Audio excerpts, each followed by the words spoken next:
আসসালামু আলাইকুম রহমতুল্লাহি ওয়া বারাকাতুহু।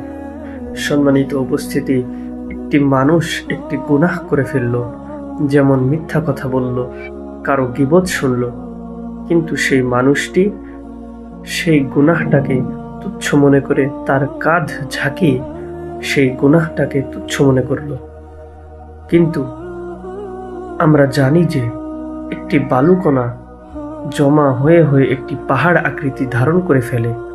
সেই রকম নবী করিম সাল্লাল্লাহু আলাইহি ওয়াসাল্লাম আমাদেরকে বলেছেন যে তোমরা ছোট ছোট গুনাহ থেকে বেঁচে থাকো, কেননা সেই গুনাহগুলো তোমাদেরকে ধ্বংস করে দেবে।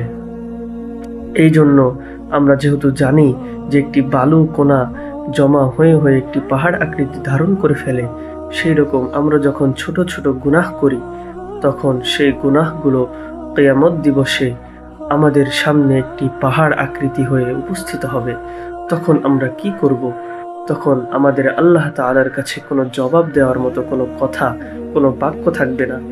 এই জন্য আমরা যখন ছোট ছোট গুনাহ করে ফেলি, যেমন কোনো মিউজিকে আমরা যখন লাইক দিই বা কোনো গুনাহের কাজে যখন আমরা সেটার সাথে সাথ দিই, এই গুনাহগুলোকে আমরা গুনাহ মনে করি না।